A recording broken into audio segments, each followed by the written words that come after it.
बिस्मिल्लाहिर्रहमानिर्रहीम। आप देख रहे हैं वारिस इलेक्ट्रॉनिक्स यूट्यूब चैनल। दोस्तों, आज की वीडियो में हम एक छोटा सा आईसी है, छोटा सा कंपोनेंट्स है जिसका नंबर है UC3843। इसकी 8 लेग्स हैं और ये हमारे जितने चाइना चार्जर्स हैं उनमें ये ज़रूर इस्तेमाल होता है। इसी फैमिली का एक और है 3842, वो भी इस्तेमाल होता है, लेकिन ज़्यादा जो है 3843 इस्तेमाल होता है। ये आईसी जो है किस तरह लगता है, इसके चेक करने का क्या तरीका है, यानी हमें कैसे पता चलेगा कि ये आईसी अभी ठीक है या नहीं है। और इसकी जो पिन आउट हैं वो हमें कौन से याद करने चाहिए कि ग्राउंड कहाँ पर है, पॉजिटिव कहाँ पर आ रहा है, कितने वोल्ट आ रहा है, आउट कौन सा पॉइंट वाला है, तो इस पर हम डिस्कस करेंगे। अगर आप इंजीनियर हैं, उस्ताद साहब हैं, तो माजरत जी, आप अपना टाइम ज़ाया ना करें। जो शौकिया हज़रात हैं वो हमारी वीडियो को मुकम्मल देखें, इसमें काफ़ी मालूमात आपको मिलेंगी। जी दोस्तों, जैसे कि पहले मैंने आपकी खिदमत में अर्ज़ किया है कि ये आईसी जो है UC3843, इसकी 8 लेग्स होती हैं।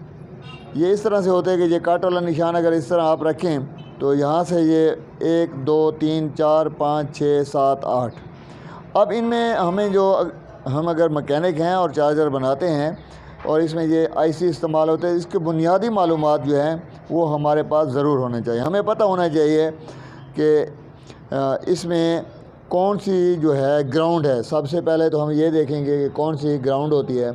ये 5वें नंबर की जो पिन है ये ग्राउंड होती है, इसको मैं GND लिख देता हूँ, ठीक है। ये हमारी ग्राउंड होती है। तो ये आपने याद रखनी है कि जो 5वीं पिन है ये ग्राउंड होगी, यानी ये यहाँ पर नेगेटिव करंट आएगा, ठीक है। आपके कैपेसिटर से, जो बड़ा कैपेसिटर है 450 वोल्ट वाला, वहाँ से नेगेटिव यहाँ पर आएगा, ठीक है जी। और जो 7 नंबर वाली पिन है ये हमारी पॉजिटिव है, ठीक है। 7 नंबर वाली पिन जो है ये पॉजिटिव है और इसको जो वोल्टेज मिल रहे हैं वो भी बड़े कैपेसिटर से मिल रहे हैं, लेकिन उसमें क्योंकि वोल्टेज ज़्यादा होते हैं तो अक्सर जो है तकरीबन लगभग रेजिस्टेंस जो लगी होती है वो होती है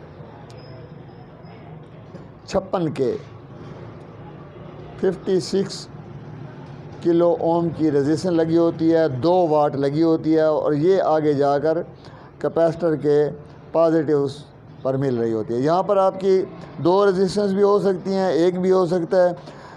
फिर मैं आपको आगे चल के बताऊँगा कि इधर हमारे पास वोल्ट कितने आने चाहिए, ठीक है जी। ये 7 नंबर पर हमारा पॉजिटिव होता है। अच्छा, जो 6 नंबर है ये हमारा आउट है। 6 नंबर ये आउट है, यहाँ से फ्रीक्वेंसी या सिग्नल कह दें वो आउट होते हैं। तो ये कहाँ जा रही होती है आउट, इसके आगे एक रेजिस्टेंस लगी होती है, लेकिन मैं आपको बताऊं कि अक्सर जो है रेजिस्टेंस ज़्यादातर वो 22 ओम की, ये 22R मैं लिख रहा हूँ, 22 ओम की लगी होती है, लेकिन इससे 15 ओम वाली भी हो सकती है, कम व बेश मिलते जुलती कोई भी हो सकती है, लेकिन अक्सर 22 ओम की रेजिस्टेंस यहाँ पर लगी होती है। और ये जा रही होती है हमारे जो मॉसफेट है, यहाँ पर मॉसफेट लगा है, मिसाल मैंने उसकी शक्ल ही बना दी डायग्राम के बजाय, इसके गेट पर जा रही होती है, ठीक है। तो ये भी आपको याद रखना चाहिए कि 6 नंबर आउट है और ये 22 ओम रेजिस्टेंस के साथ गेट पर जा रही होती है। तो अब इतने तक तो आपको समझ आ गई कि इसके पॉजिटिव 7 नंबर पिन पर आ रहा है, ग्राउंड जो है वो 5 पर है और आउट जो है वो 6 नंबर पिन है, और इसके आगे ये रेजिस्टेंस लगी हुई है। अक्सर एक रेजिस्टेंस जो 1.5K वाली है वो हम मैकेनिक अपने पास रखते हैं और इस आईसी की वो जल जाती है। वो मैं आपको बता दूं, वो जी हमारा जो 3 नंबर पिन है ये असल में करंट सेंस का है। मैं इसको इधर लिख भी देता हूँ, हमारी करंट सेंस वाली है 3 नंबर। तो यहाँ पर जो है वो लगी होती है हमारी रेजिस्टेंस, कौन सी, 1.5K, جو اکثر جل جاتی ہے۔ جب آئی سی خراب ہوتے ہے تو آپ دیکھیں یہ جو ریزسٹنس ہے یہ بھی جلی ہوگی، اس کو بھی چینج کرنا پڑتا ہے۔ اگر اس کو ہم چینج نہیں کریں گے تو ہمارا 3843 آئی سی جو ہے وہ کام نہیں کرے گا۔ اس ریزسٹنس کا ٹھیک ہونا بہت ضروری ہے، ٹھیک ہے۔ اس کا جو سورس ہوتا ہے نا، یہ گیٹ ہے، درمیان میں ڈرین ہوتا ہے اور یہ سورس ہوتا ہے، اس کا میں ایس لکھ دیتا ہوں۔ تو یہاں پر 1 یا 3 ریزسٹنس بھی لگی ہوں گی اور یہ اشاریہ میں ہوتی ہیں، مثلا اشاریہ 33، اشاریہ 47، اشاریہ 22، 1 بھی لگی ہوگی یا 3 لگے ہوں گے یا 2 لگے ہوں گے، تو یہ یہاں پر لگے ہوئے ہوتے ہیں اور ان کو بھی آپ نے چیک کرنا ہے کہ اگر یہ ریزسٹنس جلی ہوں گی تو آپ کا چارجر کام نہیں کرے گا، چاہے وہ 10 امپیئر کا ہے چاہے وہ 20 امپیئر کا ہے۔ اور یہ ریزسٹنس کہاں جا رہی ہوتی ہیں جی؟ یہ جا رہی ہوتی ہیں گراؤنڈ پر، نیگیٹو پر۔ یہ نیگیٹو دیکھیں نا، یہ نیگیٹو 5 نمبر والا یہ ملا ہوا ہے۔ تو آپ نے ان ریزسٹنس کو بھی ضرور چیک کرنا ہے اور یہ اشاریہ میں ہوتی ہیں۔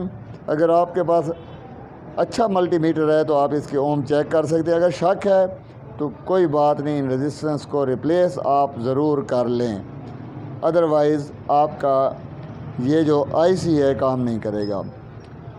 اچھا، ایک تھوڑی سی گزارش کہ اگر آپ نے ابھی تک ہمارے چینل کو سبسکرائب نہیں کیا تو پلیز ہمارے چینل کو سبسکرائب کر لیں اور بیل آئیکن کے بٹن کو بھی دبا دیں تاکہ ہماری آنے والی ویڈیوز جو ہیں وہ بھی آپ تک پہنچتی رہیں۔ اب کیونکہ ہماری یہ ویڈیو طویل ہوتی جا رہی ہے تو ایک خاص بات وہ بھی میں آپ کو بتا دوں، اگر آپ کا آئی سی لگا ہوا ہے اور دیکھنے میں یہ بالکل ثابت نظر آتا ہے، ٹھیک ٹھاک نظر آتا ہے، ٹھیک ہے جی، اس پر کسی قسم کا نشان نہیں ہے، اب آپ سوچ رہے ہوں گے کہ یہ آئی سی ٹھیک ہے یا خراب ہے، اس کو ہم چیک کس طرح کریں؟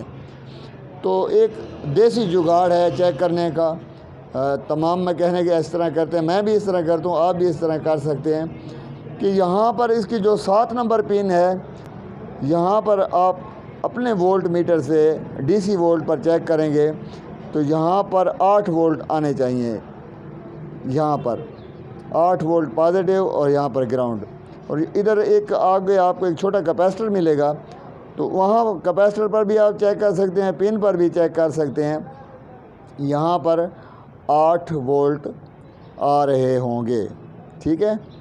اگر آپ کے پاس 8 وولٹ آ رہے ہیں تو پھر آپ کا یہ آئی سی ٹھیک ہے، اور وولٹ بھی سٹیبل ہوں، ایسا نہ ہو کہ کم بیش ہو رہے ہوں۔ اس کے بعد آپ نے یہ ریزسٹنس چیک کرنی ہے، یہ ریزسٹنس چیک کرنی ہے، باقی سرکٹ کو آپ کھلے دل سے تسلی سے دیکھ لیں، کیونکہ سب سے بڑا استاد جو ہے وہ آپ کی اپنی آنکھیں ہیں۔ تو آپ جب جائزہ لیں گے سرکٹ کا تو انشاءاللہ آپ کو زیادہ سمجھ آئے گا۔ کوئی کنیکشن لوز ہوتا ہے، کسی ریزسٹنس کا آپ دیکھتے ہیں کہ کلر چینج ہوا ہے تو وہ کیونکہ ڈی ویلیو ہو جاتے ہیں تو ان کو بھی آپ ضرور تبدیل کر لیا کریں۔ تو ابھی تک اتنا ہی، اپنی دعاؤں میں یاد رکھیے گا۔ ویڈیو کو اینڈ تک دیکھنے کا بہت بہت شکریہ۔